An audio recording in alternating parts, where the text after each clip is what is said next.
everyone, welcome to my channel. We hear of senseless murders committed by all kinds of people from all walks of life throughout the world. Today, I'm going to talk to you about a horrific murder that brings tears to my eyes every time I think about it. It is the torture and murder of Junko Furuta, a Japanese schoolgirl, in 1999. Junko was born on the 18th of January 1971 in Misato, Saitama Prefecture. This beautiful 17-year-old girl attended Yashuo Minami High School. A hardworking and focused student, Junko also worked part-time after school. Her raped, beaten body, tortured body was found in a concrete drum. The murder case itself was widely known as concrete encased high school girl murder case. Now let's go back a little. Junko, a very good-looking girl, refrained from having boyfriends or attending teenage parties. She did not drink, smoke, or use drugs. She wanted to focus all her energy on her studies. The school bully, Hiroshi Miyano, was interested in starting a relationship with this pretty girl, Junko, but she turned him down politely. Junko, as I said before, was not looking for a relationship. She was into her studies and was trying to build a good, solid future for herself. We know how many boys had a crush on us and how many we have turned down, and it all ends there. However, Hiroshi Miyano was different. Why? He was a brutal, dangerous young man, feared by all. Nobody says no to Miyano. Nobody.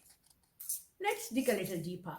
Hiroshi Miyano had connections with a ruthless, notorious gangster organization called Yakuza, also known as Gokudo, the extreme path. Everyone feared Hiroshi Miyano and his wrath. His Yakuza connections made him menacing, dark, and totally fearsome. He was 18 at the time of this crime. Let's fast forward a bit now. It was 25th November 1988. Miyano and his friend, as it came out in the court case, were wandering around their local area with the intention of robbing and raping women. The friend, Nobuharu Minato, age 15, was a faithful follower of Miyano and obviously shared the same amoral and ruthless, sick thoughts and behavior with Miyano. They saw Junko Furuta cycling home at around 8:30 p.m. after her part-time job. Miyano must have thought that this was his chance to grab her, molest and punish her for rejection of him. He ordered his unprincipled, equally sick friend Nobuharu Minato to kick the girl off her bicycle, which he did and fled. Miyano then came out from his hiding spot and approached Junko Furuta, who was now probably scared and upset, and pretended to want to help her.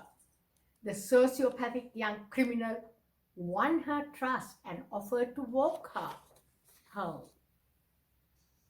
She was not aware of how extremely dangerous he could be, so she walked with him until he lured her into an empty, dark, desolate warehouse, where he revealed his Yakuza connections and frightened her and tortured her and raped her several times, and took her to a nearby hotel and raped her more times. Miyano had a group of friends who were as ruthless, sick, and unconscionable as he was. The group were notorious for gang rape. They had done this before, but released the victims after the rape and torture. He called his friends Joe Ogura, age 17, and Yasushi Watanabe, age 17, and gloated about the rape. Ogura repeatedly asked Miyano to keep her for him so he could have her turn raping her. Early the following morning, the group was waiting at a park where Miyano took the victim Junko and they took her to a house in the north of Tokyo that belonged to Nobuharu Minato's family and gang raped her. The house became their gang hangout, and the terrified parents of Nobuharu Minato did not report the kidnap to the police. They claimed to have been scared of the violence of their own son Nobuharu and were petrified of Miyano too and his Yakuza connections.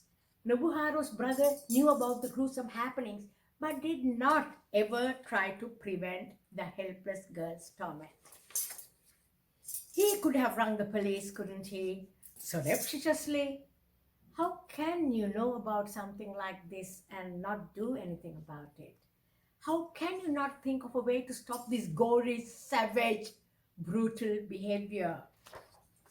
The 17-year-old Junko was held captive and abused, gang raped, and tortured for 40 days. Even other sick, bloodthirsty criminals from the Yakuza came and raped her. The 4 young men, Miyano, Nobuharu, Ogura, and Watanabe, said in their trial statements that they had raped her over 400 times, beaten her and starved her, hung her from the ceiling, and punched her. The torture extended to the level where they forced her to eat live insects and drink her own urine. They used her as a punching bag and had so much sick fun punching her and inserting foreign objects into her body. The torture she went through is totally unimaginable. How can human beings do this to another living being? The sadistic tormentor's friends came by also, equally demented, I suppose, and raped her. One of the friends, though, claims he was bullied into raping the girl. He went home, reported it all to the police. 2 useless police officers who went to the property did not search the house, but took the torturer's word as proof that there was no girl in the premises. Shocked, are you? I don't have words to express my disappointment and my frustration. This was the 16th day of her ordeal, and it started 16 days ago. So we know that had she been saved that day, she could have been treated for her injuries, would have well recovered, and would be alive today. But it was not to be. Before she succumbed to her terrible injuries and died on the 44th day, the molester monsters burnt her skin and committed more unspeakable, torturous acts on her. They beat her and set fire to her on her final day. They covered up the crime by dumping her body in a 55-gallon drum with concrete in it. During the sentencing, some spectators in the gallery had fainted as the details of this real-life horror story were unfolded. The mother of the victim suffered a mental breakdown. All 4 perpetrators were under the age of 18 and were judged as juveniles. All 4 monsters are free now, at large, in our human society, living free. These offenders who tortured and killed 17-year-old Junko Furuta should have been locked away for life. Releasing these criminals back to their families is totally against any reasonable thought. Just because they were minors, they should not have been dealt with leniently.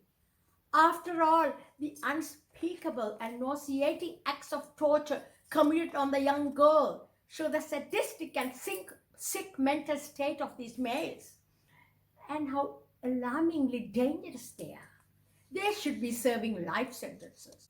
I know that a lot of us would agree with me that what awaits these men is hell, everlasting hell.